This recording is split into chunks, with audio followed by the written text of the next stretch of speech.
Shalom Bapak Ibu terkasih. Selamat hari Pentakosta, hari turunnya Roh Kudus.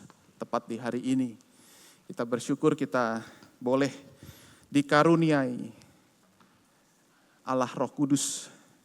Pribadi Allah Roh Kudus boleh hadir di tengah kita. Kita tidak ditinggal sendirian, tetapi ada pribadi Roh Kudus, pribadi Allah Tritunggal yang ketiga yang boleh menemani setiap kita. Dan saat ini kita akan belajar bersama-sama dari kebenaran firman Tuhan dari Yohanes pasal yang ke-14 ayat 15 sampai yang ke-17. Yohanes 14, 15 sampai 17. 3 ayat ini kita baca bersama-sama mulai dari ayat yang ke-15. Demikian firman Tuhan, jikalau kamu mengasihi aku, kamu akan menuruti segala perintahku. Aku akan minta kepada Bapa, dan Ia akan memberikan kepadamu seorang penolong yang lain, supaya Ia menyertai kamu selama-lamanya, yaitu Roh kebenaran. Dunia tidak dapat menerima Dia, sebab dunia tidak melihat Dia dan tidak mengenal Dia. Tapi kamu mengenal Dia, sebab Ia menyertai kamu dan akan diam di dalam kamu. Demikian jauh pembacaan firman Tuhan. Nah, saudara-saudara yang terkasih, kita bersyukur. Karena apa? Karena kita diberikan penolong yang lain. Penolong yang lain. Di ayat yang ke-16 tadi yang kita baca sama-sama, aku kan minta kepada Bapa dan Ia akan memberikan kepadamu seorang penolong yang lain. Nah, di sini kita melihat bagaimana pribadi daripada Roh Kudus dikatakan penolong yang lain. Nah, ini menjadi sebuah ide dalam tema khotbah kita pada pagi hari ini, yaitu Parakletos. Ya, penolong yang lain. Penolong di sini diartikan sebagai atau diterjemahkan dalam bahasa aslinya Parakletos atau Parakleton, saudara-saudara. Parakletos berarti penolong, ya. Dan yang menarik di sini adalah penolong yang lain. Nah, ini menarik. Berarti saudara-saudara kita bisa menyimpulkan bahwa ketika dikatakan penolong, berarti Allah Roh Kudus adalah pribadi. Pribadi yang lain daripada Yesus Kristus. Pribadi yang lain daripada Allah Bapa. Nah, kesalahan ketika seorang itu mengartikan Allah Tritunggal, di mana Allah Bapa jadi Allah Anak. Dia berubah wujud. Seperti saudara-saudara ketika kita melihat kita adalah seorang ayah. Saya adalah seorang ayah, saya juga seorang pendeta. Saya juga seorang suami. Nah, maka ini 3 tetapi 1 loh. Allah Tritunggal ini seperti ini. Saudara, ini pemikiran yang salah justru. Saya itu pribadi yang sama ketika saya adalah seorang pendeta. Saya pribadi yang sama ketika saya menjadi seorang suami. Saya menjadi pribadi yang sama ketika saya menjadi seorang ayah. Nah, apakah seperti itu? Bapa ketika dia turun ke dalam dunia, dia jadi Yesus. Lalu kemudian Yesus mati, bangkit, kemudian naik ke surga. Kemudian dia berubah wujud lagi menjadi Roh Kudus.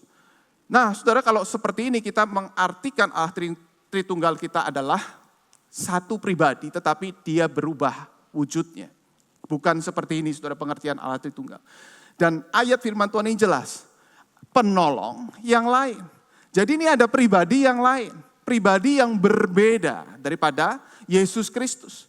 Satu hakikat Allah, Allah Tritunggal, tetapi ada 3 pribadi yang luar biasa. Di mana ada Bapa, ada Anak, ada Roh Kudus, mereka saling mengasihi satu dengan yang lain. Dan mereka punya tugas yang punya domain yang berbeda. Ketika Kristus itu turun ke dalam dunia, dia menyelamatkan. Kemudian dia mati, bangkit, naik ke surga. Turun pribadi yang lain, yaitu Allah Roh Kudus. Di sini katakan pribadi atau penolong yang lain. Dan ini juga punya implikasi yang menarik juga. Ketika kita bicara Roh Kudus atau Parakletos, yaitu penolong yang lain, ini berarti pribadi.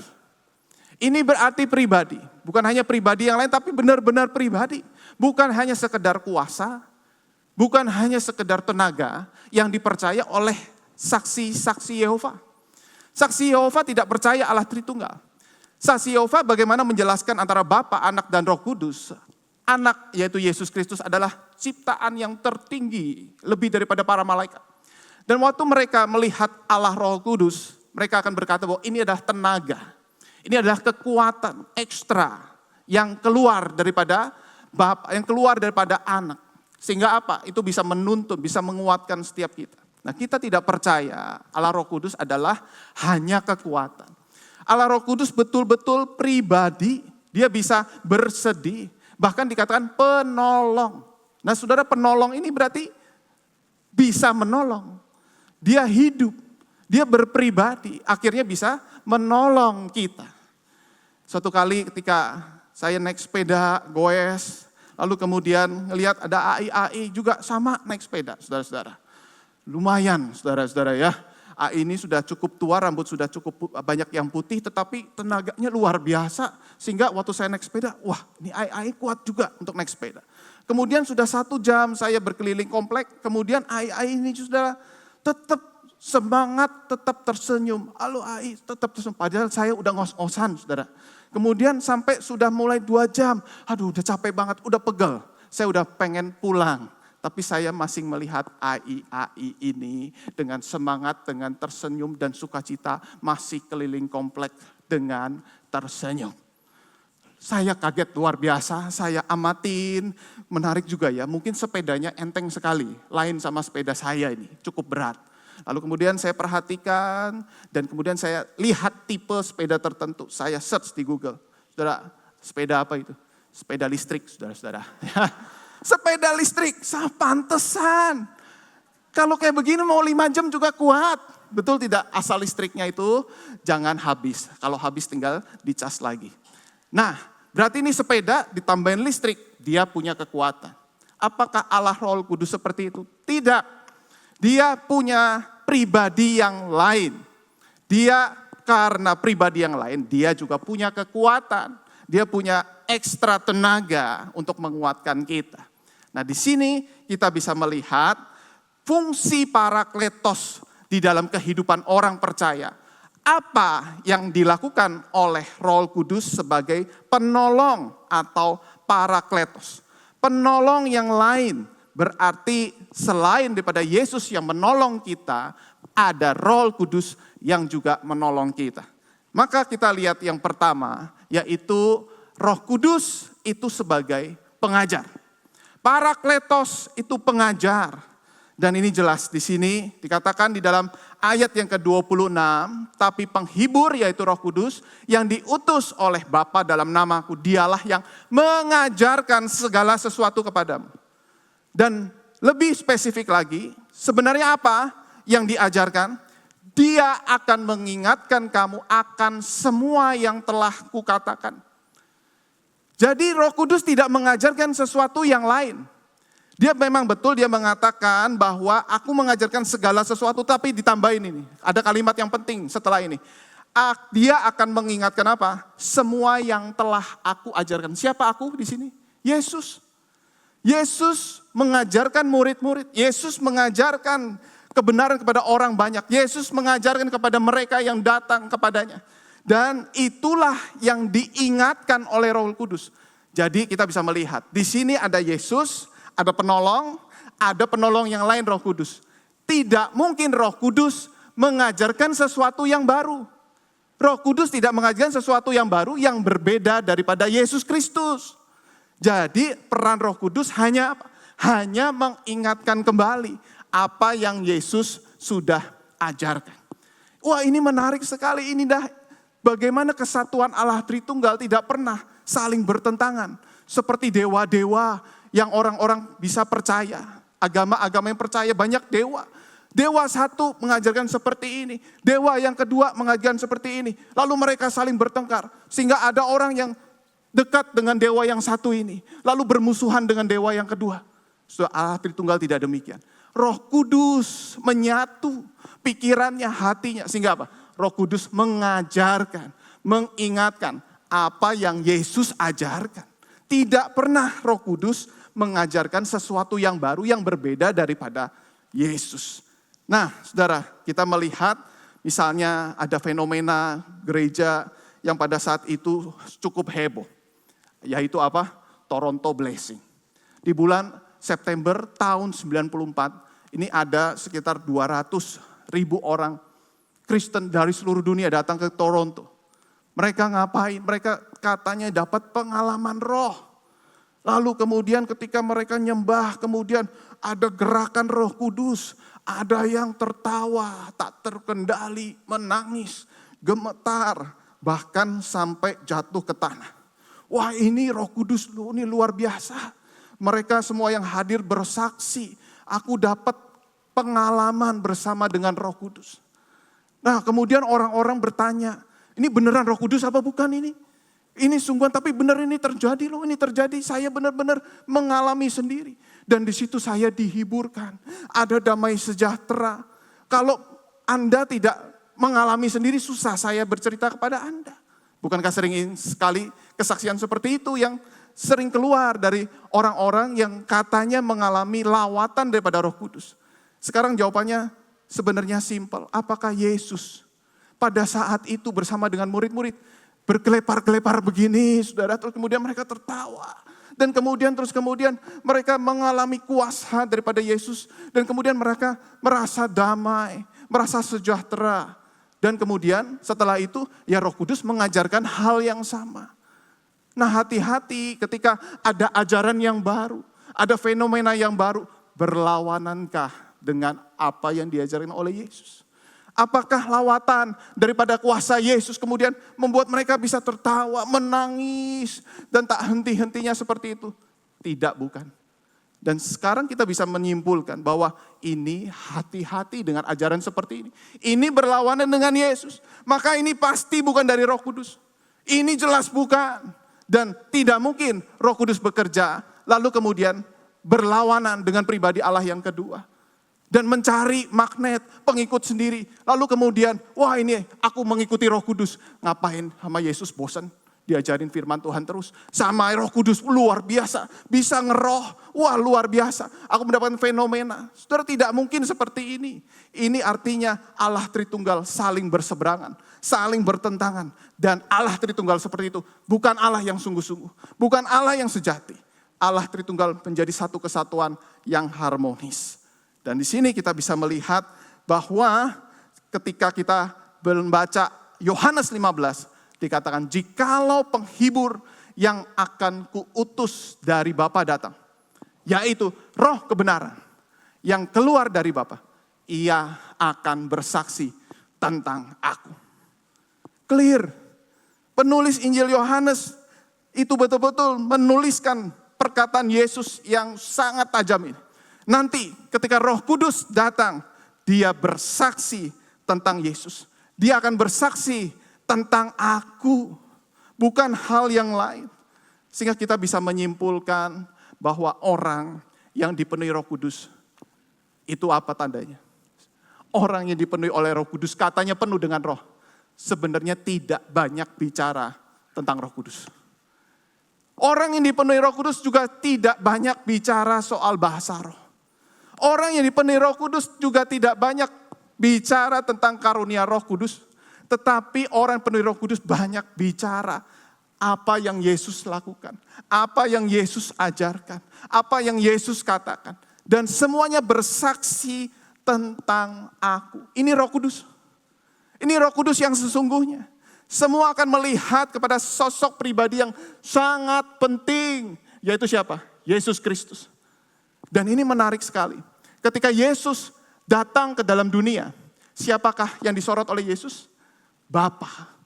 Jadi waktu Yesus datang ke dunia, Yesus juga tidak banyak bicara tentang dirinya. Yesus banyak bicara soal Bapa. Bapa yang mengutus aku. Kamu mau datang kepada Bapa lewat aku. Ini pekerjaan Bapa. Jadi waktu Yesus itu datang ke dunia, dia ngomongin Bapa. Bapa. Bapa. Ini pekerjaan Bapa. Dan kemudian ketika sudah itu Yesus naik ke surga, Roh Kudus turun. Roh Kudus bicara soal Yesus. Yesus, ini aku melakukan untuk Yesus, semuanya harus bicara untuk memuliakan Yesus. Dan di sini kita bisa menyimpulkan bahwa Roh Kudus itu punya fungsi seperti lampu sorot. Saudara, ini lampu sorot. Lampu sorot tidak menyorot dirinya sendiri. Jadi lampu sorot ada objek yang dia sorot. Dia akan melihat, memfokuskan objek siapa yang dia sorot. Dan yang dia sorot di situ, andai kata di situ Yesus, itulah yang dia sorot. Dia hanya menyorot di sana. Dia tidak peduli dengan diri. Dia merendahkan diri, dia melembutkan diri. Aku tidak ditinggikan, tidak apa-apa. Tapi Yesus yang ditinggikan. Supaya apa? Semua orang yang katanya pengikut Yesus meninggikan Yesus. Nah di sini saudara-saudara kita melihat bagaimana Yohanes 16 ayat 14. Sangat jelas ketika Yesus mengajarkan, Roh Kudus mengingatkan. Lalu ujungnya apa? Ia akan memuliakan aku. Roh Kudus akan memuliakan Yesus. Jadi setiap kita juga memuliakan Yesus. Setiap kita yang sudah jelas mengenai kebenaran firman Tuhan tentang Yesus, kemudian memuliakan Yesus. Bukan memuliakan Roh Kudus. Kalau ada ajaran, ayo muliakan Roh Kudus, ayo nyembah Roh Kudus, muliakan Roh Kudus. Soalnya ini jelas salah, bertentangan firman Tuhan. Roh Kudus di sini justru memuliakan Yesus. Roh Kudus di sini justru mengajak setiap kita untuk menyembah Yesus, memuliakan dan diajarkan oleh Yesus. Sehingga kita bisa melihat apa sih gereja yang katanya dipenuhi oleh Roh Kudus. Dan ada banyak gereja ngaku-ngaku dipenuhi oleh Roh Kudus. Kita mengalami kepenuhan roh. Nah, gereja yang mengalami kepenuhan Roh Kudus adalah semakin gereja mengajarkan tentang Kristus, melayani, menyembah, dan memuliakan Kristus. Itu gereja yang dipenuhi oleh Roh Kudus. Semakin gereja itu mengajarkan tentang siapa Kristus. Gereja itu mengajarkan ayo layani Kristus. Ayo menyembah Kristus. Lalu jangan hanya menyembah, ayo memuliakan. Ayo beritakan tentang Kristus. Kita beritakan Kristus ke seluruh dunia. Mengajak orang belum kenal Kristus untuk kenal lagi kepada Kristus. Lalu setelah kenal, ayo jangan berhenti kenal Kristus. Tapi melayani Kristus. Tapi kemudian bukan hanya melayani, kita nyembah Kristus. Demikian seterusnya saudara, ini gereja yang dipenuhi oleh Roh Kudus. Bukan gereja yang hanya punya fenomena yang katanya penuh dengan roh. Banyak bicara tentang Roh Kudus. Banyak roh ini dan roh itu. Tetapi sebenarnya dia tidak meninggikan Kristus. Nah ini gereja yang salah. Tetapi kita melihat gereja yang sesungguhnya. Menurut firman Tuhan. Roh Kudus itu membawa orang untuk memuliakan Kristus. Mengasihi Kristus. Diajar oleh Kristus. Kemudian mereka menjadi penyembah-penyembah Kristus. Lalu bawa orang belum percaya, kenalkan lagi pada Kristus. Kemudian mereka menerima keselamatan. Lalu kemudian mereka menjadi sungguh-sungguh menjadi penyembah Kristus. Disinilah Roh Kudus sedang bekerja dengan luar biasa di dalam gereja tersebut. Nah kita melihat saudara-saudara, jikalau Roh Kudus hanyalah kuasa, kita akan pakai Roh Kudus untuk menguasai orang lain. Kita akan pakai Roh Kudus untuk hari depan kita, serta keuangan kita. Tetapi kalau Roh Kudus itu parakletos, yaitu pribadi atau penolong, kita akan berserah. Kita akan menyerahkan diri kita dipakai oleh Roh Kudus untuk memuliakan Kristus. Jadi ada perbedaan yang signifikan antara Roh Kudus sebagai kuasa saja, dengan Roh Kudus sebagai pribadi. Parakletos itu. Kalau kita percaya Roh Kudus pribadi, ya kita harusnya berserah. Kita yang menjadi alat Roh Kudus untuk memuliakan Kristus. Kita betul-betul dipakai oleh Roh Kudus dengan segala kerendahan hati kita untuk apa? Memuliakan Kristus, Sang Raja, segala Raja. Kita melihat yang kedua, kalau tadi Roh Kudus sebagai pengajar, yang kedua adalah Roh Kudus atau Parakletos sebagai penghibur. Dengar kata penghibur, saudara, kira-kira apa yang ada di dalam benak kita. Kalau saya tambah lagi tempat hiburan. Nah, mulai kita langsung punya pikiran ini tempat yang nggak benar. Tempat diskotik dan sebagainya, ya. Di mana mereka menyajikan kesenangan. Supaya apa? Supaya yang sedih, yang terluka bisa mendapatkan kebahagiaan, bisa mendapatkan kesenangan. Nah, kita melihat di sini, saudara-saudara, sebenarnya, saudara, konsep penghibur di sini itu juga mirip. Cuma pertanyaannya kesenangan seperti apa? Artinya dalam keadaan yang gelisah. Maka ada ayat firman Tuhan, jangan gelisah hatimu. Bahwa Yesus sudah naik ke surga, di sana dia akan menyiapkan tempat tinggal. Artinya apa? Artinya ada sukacita di surga yang bisa kita alami di dunia. Tenang, dengan pribadi Roh Kudus itu dia menghibur kamu. Yesus sedang mengajak murid-murid untuk melihat, ini sukacita di sana.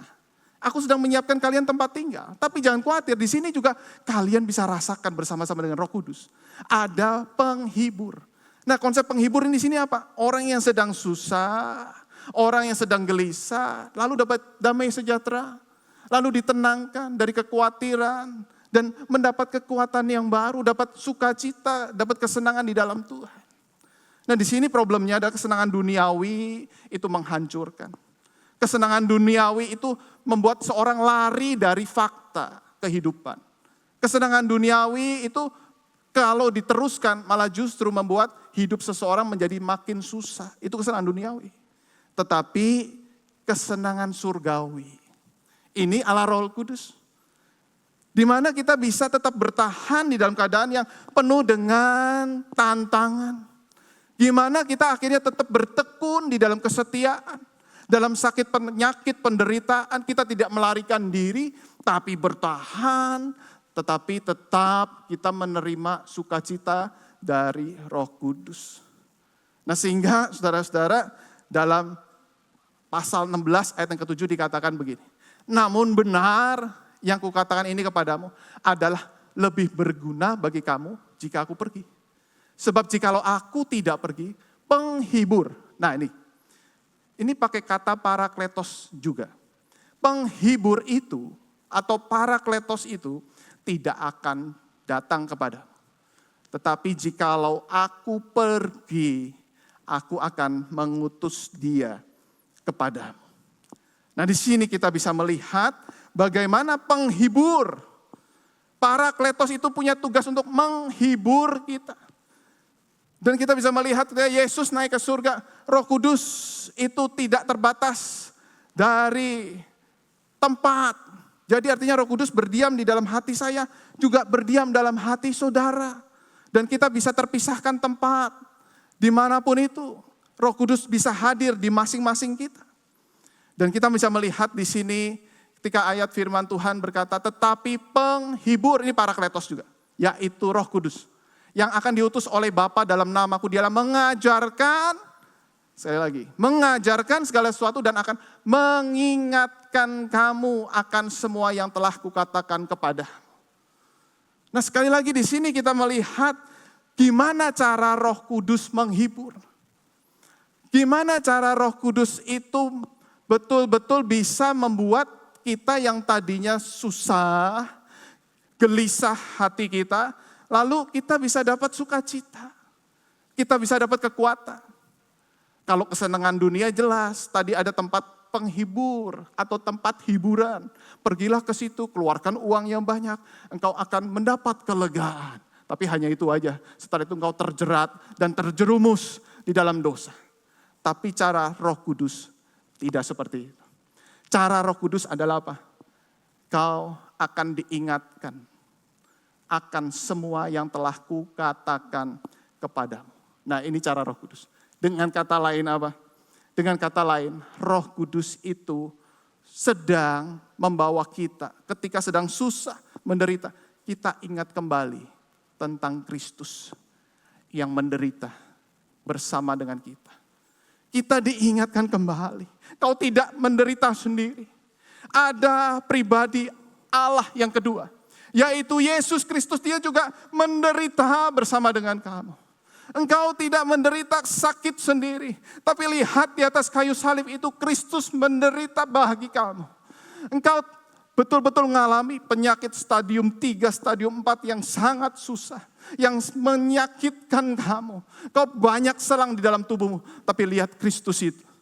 Saudara, Kristus ketika ada di atas kayu salib, ketika dia bicara, aku haus, itu benar-benar udah stadium 4 lebih, saudara. Betul-betul hancur hidupnya. Dia mengalami sakit penyakit dalam tubuhnya, seperti orang terkena kanker stadium 4, tidak ada harapan untuk hidup. Dan di situ betul-betul Kristus cuma butuh air untuk bertahan. Dia sakit sekali. Dia mengalami hukuman seperti ini, saudara-saudara, yang dia tidak seharusnya ia tanggung. Ia mengalami, saudara, hinaan, cacian, celaan, pengkhianatan dari orang terdekat. Dan kita seringkali susah sekali untuk mengampuni. Ketika kita melihat ada orang yang terdekat dengan kita, justru mengkhianati kita.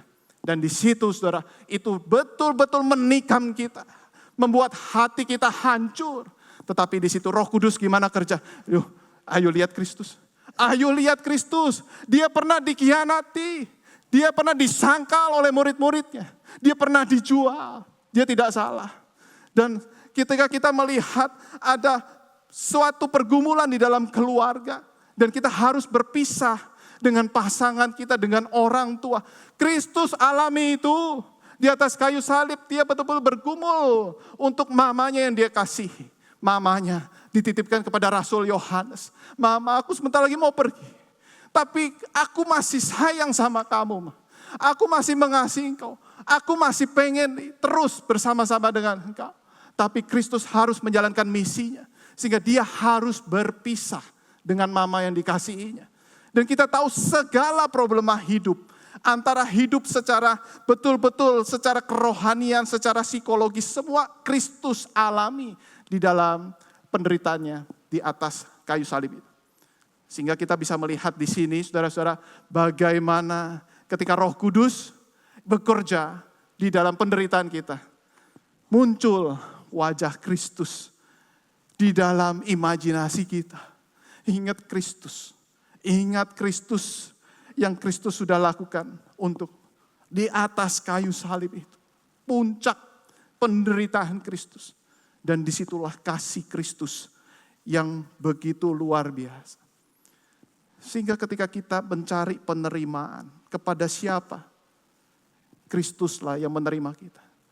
Sehingga waktu kita merasa haus, kok kita tidak dimengerti oleh orang-orang terdekat kita. Roh Kudus ingatkan Kristus juga pernah tidak dimengerti. Dan Kristus saat ini mengerti engkau. Kristus saat ini tahu penderitaanmu.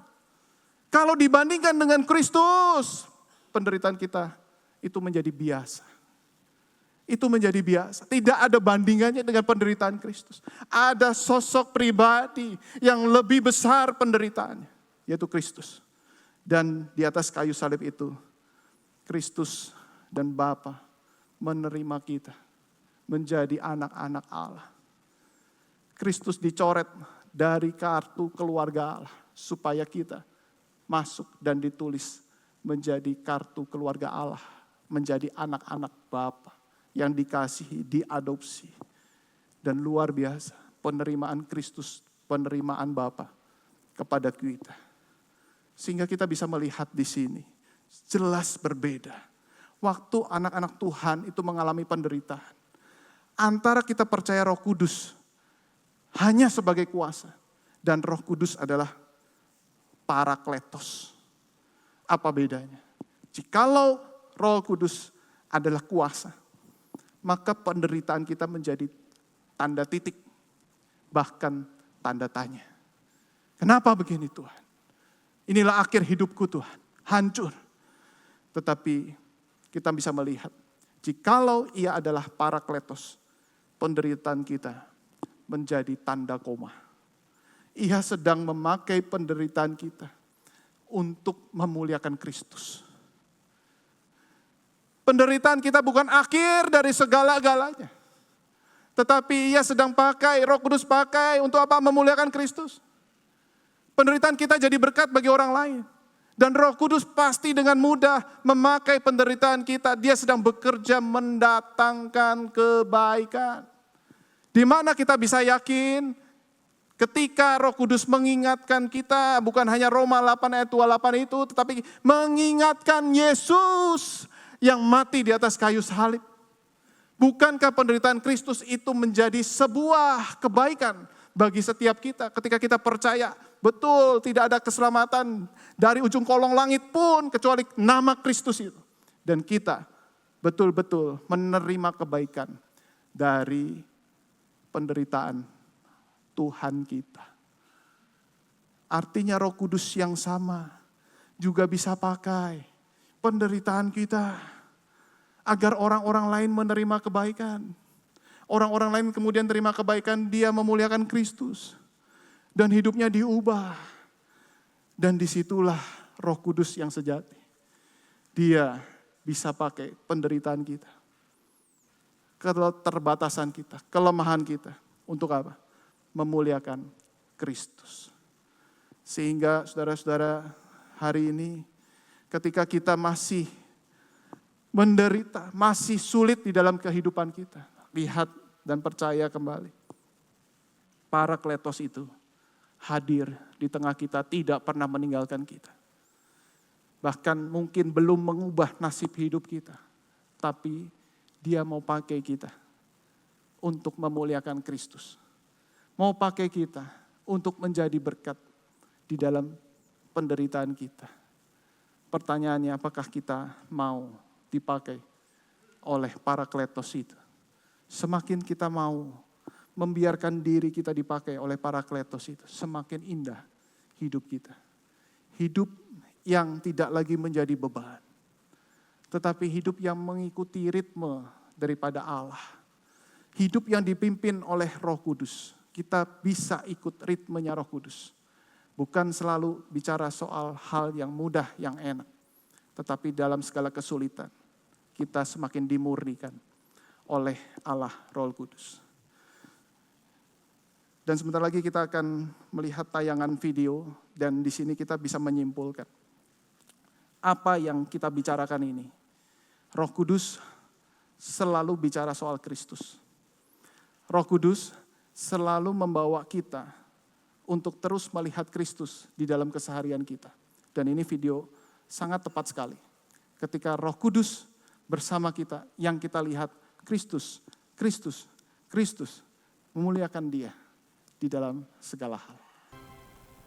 Saudara, ini di sini kita lihat Roh Kudus munculin Yesus, Yesus.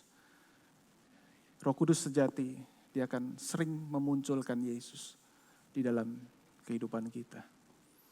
Apakah pertanyaannya kita sering dimunculkan wajah ataupun perkataan Yesus di dalam pergumulan kita?